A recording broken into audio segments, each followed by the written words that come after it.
만물을 그의 발 아래에 두셨다 하셨으니 만물을 아래에 둔다 말씀하실 때에 만물을 그의 아래에 두시니가 그 중에 들지 아니한 것이 분명하도다. 만물을 그에게 복종하게 하실 때에는 아들 자신도 그때의 만물을 자기에게 복종하게 하신 이에게 복종하게 되리니 이는 하나님이 만유의 주로서 만유 안에 계시려 하심이라. 만일 죽은 자들이 도무지 다시 살아나지 못하면 죽은 자들을 위하여 세례를 받는 자들이 무엇을 하겠느냐? 어찌하여 그들을 위하여 세례를 받느냐? 또 어찌하여 우리가 언제나 위험을 무릅쓰리요? 형제들아, 내가 그리스도 예수 우리 주 안에서 가진 바 너희에게 대한 나의 자랑을 두고 단언하노니 나는 날마다 죽노라. 내가 사람의 방법으로 에베소에서 맹수와 더불어 싸웠다 하면 내게 무슨 유익이 있으리요? 죽은 자가 다시 살아나지 못한다면 내일 죽을 터이니 먹고 마시자 하리라. 속지 말라. 악한 동무들은 선한 행실을 더럽히나니 깨어 의를 행하고 죄를 짓지 말라. 하나님을 알지 못하는 자가 있기로 내가 너희를 부끄럽게 하기 위하여 말하노라. 아멘. 하나님은 십자가에 처형 당하시고 무덤에 묻히셔서 죽으셨지만 그 아들을 예수를 죽이셨지만 다시금 성령을 통해서 죽은 자 가운데서 그 예수님을 살리셨다고 말씀드렸습니다. 그리고 새롭게 창조하셨습니다. 잠자는 자들의 첫 열매가 되게 하셨습니다. 그 예수로 인해서 잠자는 운명에 떨어질 우리 모두가 새롭게 창조되어서 생명을 얻을 것입니다. 우리는 오늘도 그리스도로의 다시 오실 그날을 소망하며 살아가고 있습니다. 사망의 권세 아래서 우리를 여전히 사망 가운데서 살아가도록 하는 세상의 모든 통치와 모든 권세와 능력을 멸하시고 그 나라를 아버지 하나님께 바칠 때가 임하게 될 것이라고 주님 말씀하십니다. 그때 우리를 짓누르던 사망의 권세는 무너지고 예수 그리스도께서 이기신 사망의 권세 아래가 아니라 하나님의 생명나라, 하나님의 나라가 저와 여러분의 삶 가운데 임하게 된다고 말씀하고 있습니다. 오늘 그 은혜가 우리의 삶 속에 오늘도 함께 하시기를 간절히 소망합니다. 이렇게 지난주에 말씀을 나눴던 것처럼 지난주 마지막 말씀이 뭐였냐면 26절에 맨 나중에 멸망받을 원수는 사망이니라 이렇게 말하고 있습니다. 맨 마지막 최후의 우리의 원수는 사망이라는 죽음이라는 것입니다. 사망의 권세가 통치하던 삶이 이제는 끝나고 하나님의 통치하신 하나님의 나라가 시작되었다고 말하고 있습니다. 그것이 27절의 말씀인데 만물을 그의 발 아래에 두셨다 하셨으니 만물을 아래에 둔다 말씀하실 때에 만물을 그의 아래에 두시니가 그 중에 들지 아니한 것이 분명하다. 만물 안에 계시는 것이 아니라 온 우주 만물을 창조하신 하나님이심을 그리고 모든 만물의 통치자이심을 노래하고 있는 것입니다. 27절의 이 말씀은 시편 8편 6절에 기록된 말씀인데요. 이것을 기독론적인 관점에서 인용하고 있습니다. 그리스도께서 부활하심으로 인해서 모든 악한 세력들은 파멸되기 시작했습니다. 그리고 그 파멸의 끝은 언제냐? 그리스도께서 재림하시면 끝이 납니다. 주님 재림하실 때 죽음이 완전히 멸망을 당하게 된다고 오늘 시편 8편이 예언하고 있는데 바로 그때 시편 8편의 말씀이 온전히 성취되는 것입니다. 그리스도는 전체를 지배하시지만 당연히 모든 것을 그분의 발 아래 굴복시키신 하나님은 그 모든 안에 들지 않는다고 말하고 있습니다. 조금 어려운 말이긴 하지만 바울은 죽은 자의 부활이 거짓이라고 하면 그리스도를 통해서 죄악된 우리의 자아가 죽고 새로 태어난다는 의미를 지니고 있는 죽음, 그 죽음과 부활에 관한 이야기를 그리스도인의 세례로 표현하고 있습니다. 예수님의 죽음과 같이 우리도 죽는데, 그리고 예수님의 부활하심과 같이 우리도 부활하게 되는데, 그 눈으로 볼 수 있는 효과적인 것이 무엇이냐? 그것이 세례라고 말하고 있는 겁니다. 그래서 우리는 물속에 들어가면서 과거 죄되었던 우리의 자아는 죽고 물 밖으로 다시 나올 때 주님이 부활하시는 것처럼 우리도 새로운 사람으로 거듭나서 새로운 인생으로 태어난다는 것입니다. 그것을 상징적으로 우리에게 눈으로 볼 수 있도록 해준 것이 세례라고 하는 예식입니다. 그런데 죽은 자의 부활이 없다면 우리는 죄를 용서받을 수 없기 때문에 죄된 삶이 죽는 세례라고 하는 것을 우리가 받는 것이 무슨 의미가 있겠냐고 바울은 말하고 있습니다. 그것을 받을 사람은 앞으로 얻게 될 것이라고 바울은 말합니다. 신앙인에게 있어서 미래에 대한 소망인 부활이라고 하는 것이 없다면 우리의 신앙은 무의미한 것이 될 것입니다. 부활 신앙은 현실적인 우리의 죄악들로부터 우리를 지켜주는 기둥과 같은 역할을 하고 있습니다. 부활이 없다면 오늘 우리가 살아가고 있는 모든 삶의 윤리적인 명령의 고귀함들이 사라져버립니다. 무가치한 것이 됩니다. 그래서 이에 대해서 바울은 로마서 6장에서 이렇게 말합니다. 그러므로 우리가 그의 죽으심과 합하여 세례를 받음으로 그와 함께 장사되었나니 이는 아버지의 영광으로 말미암아 그리스도를 죽은 자 가운데서 살리신 것 같이 우리 또한 새 생명 가운데서 행하게 하려 합니다. 주님이 십자가에 죽으신 것처럼 우리의 죄가 주님과 함께 죽었고 주님이 다시금 하나님에 의해서 살리심 받은 것처럼 성령을 통해서 살림 받으신 것처럼 우리도 새로운 생명, 거듭난 자로 살아가게 된다고 말하고 있는 것입니다. 그러기에 부활은 매우 중요한 것입니다. 28절에서 바울은 그리스도가 만물을 복종시키는 것은 종말의 시간에 발생할 사건과 연결되어 있다고 설명하고 있습니다. 바울은 이러한 종말론적인 관점의 의미를 이렇게 말합니다. 하나님이 만유의 주로서 만유 안에 계시려 함이라 이렇게 말해요. 당시의 사람들 중에는 지혜가 우리에게 구원을 주고 그것이 지혜가 창조의 매개자가 되어서 우리를 구원할 것이라고 하는 것을 숭상하는 사람들이 있었습니다. 지혜를 숭상하는 사람들이 있었어요. 그래서 하나님 주신 그 지혜가 우리를 구원의 길로 인도한다라고 하는 은사주의자들이 고린도 교회 안에 있었습니다. 그런 사람들과 대조적으로 그런 지혜가 우리에게 구원을 주고 우리에게 창조의 매개자로 우리의 삶 속에 있는 것이 아니라 우리의 모든 삶을 주관하고 창조하신 분은 만유의 주인이신 하나님밖에 없다고 오늘 본문에서 이야기하고 있는 것입니다. 바로 그런 사람들, 그 당시에 무지한 이들에게 복음의 참 의미가 무엇인지를 가르쳐주고 있는 것입니다. 바울은 자신을 부인하고 온갖 고난 속에서도 복음전도 사역에 모든 정열을 바칠 수 있었다고 말하는데요. 그렇게 할 수 있었던 것은 오늘 본문이 선포하고 있는 것처럼 바울이 부활에 대해서 확신을 가지고 있었기 때문입니다.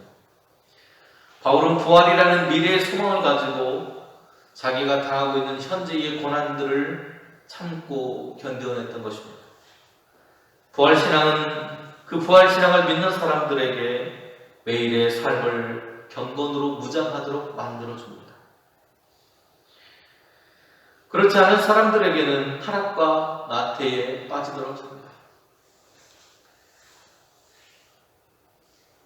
바울은 이 부활신앙을 믿었기 때문에 날마다 위험을 무릅쓰고 또 날마다 나를 죽이노라고 말하고 있습니다. 맹수와 싸우는 심정으로 자신은 복음을 전했다는 것입니다. 바울이 생명을 걸고 복음을 전도한 사실을 언급한 것은 부활이 있기에 내가 어려운 순간 그 고난의 환경 속에서도 견뎌낼 수 있었노라고 고백하고 있는 것입니다. 30절 말씀 보면 이렇게 말하고 있습니다. 어찌하여 우리가 언제나 위험을 무릅쓰리요. 위험을 무릅쓸 수 있는 것은 바울이 증거한 그 복음에 그 소망이 있다는 것입니다.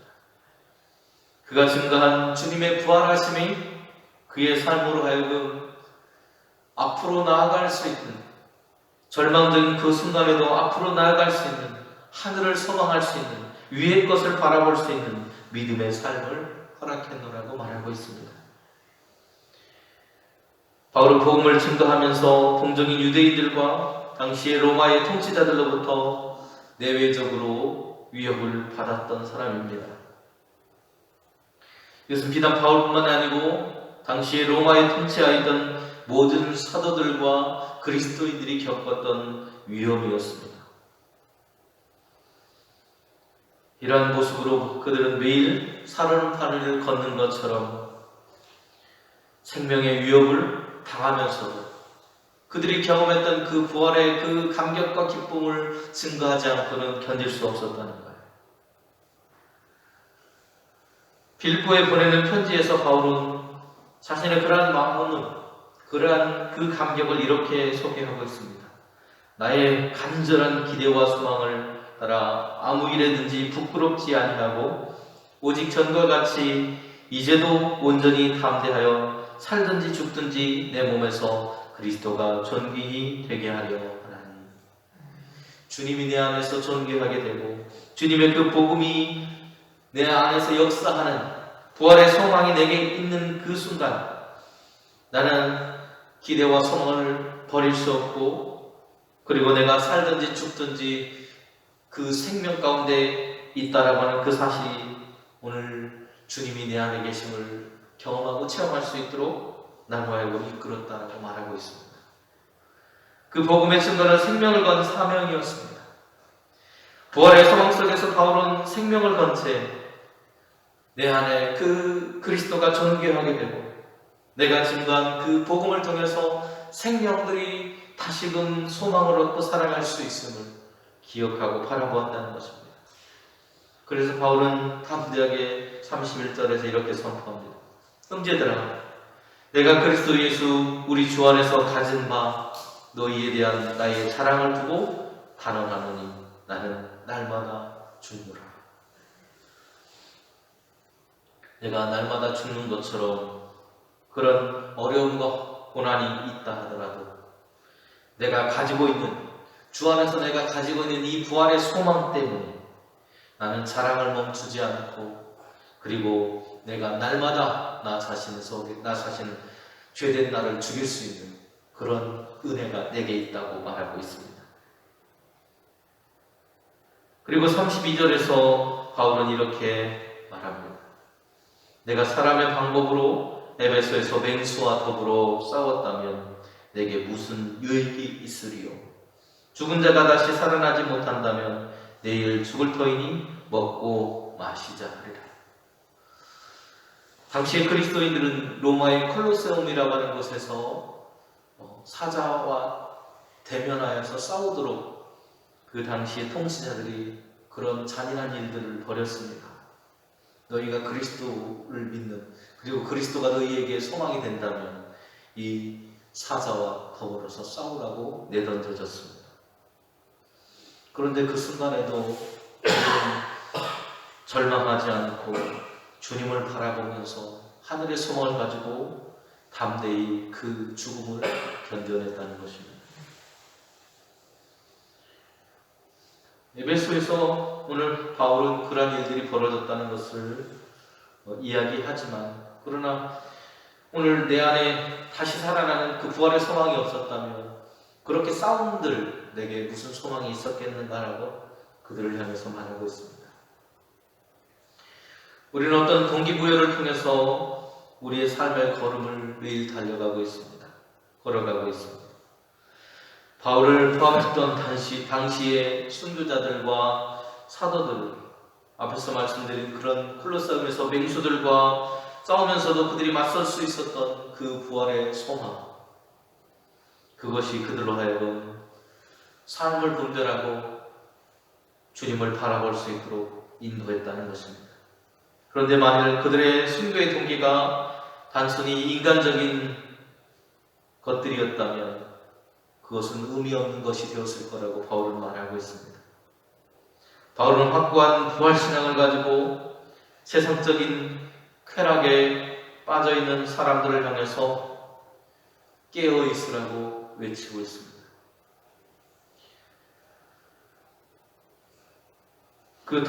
그 순간의 고난을 피하기 위해서 술 취하고 그리고 그 허무함과 절망에 빠져서 살아가던 수많은 사람들을 향해서 바울은 34절에 깨어 의를 행하고 죄를 짓지 마라. 하나님을 알지 못하는 자가 있기로 내가 너희를 부끄럽게 하게 하여 말한다고 증언하고 있는 것입니다.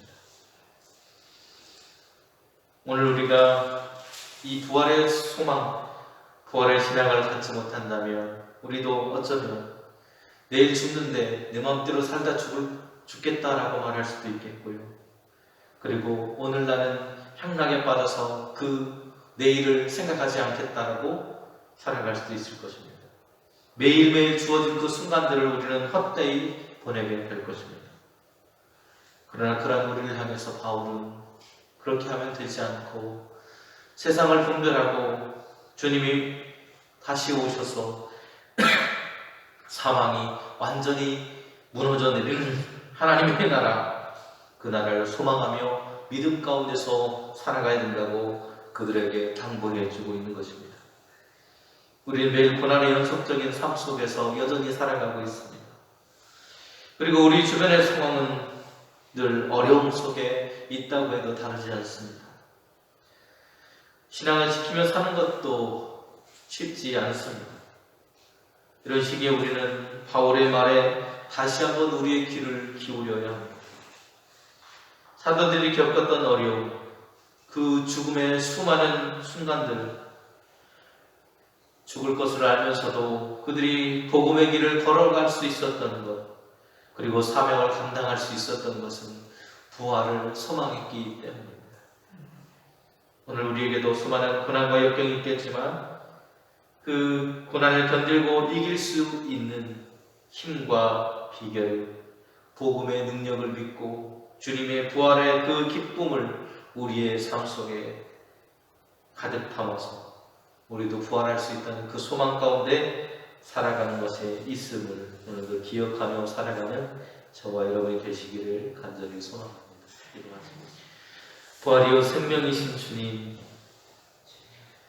바울과 사도들, 수많은 순교자들이 위험을 무릅쓰고 죽음을 각오할 수 있었던 것은 주님이 부활의 첫열매가 되셨고 그 부활의 소망이 주님을 통해 우리에게도 주어졌음을 믿었기 때문인 줄로 믿습니다.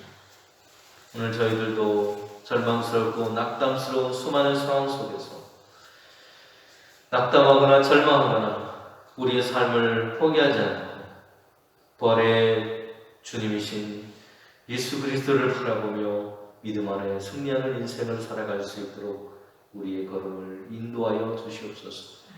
소망 없다 절망하지 않고 소망 되신 주님을 바라보게 하여 주시옵소서. 예수님의 이름으로 기도드립니다. 아멘.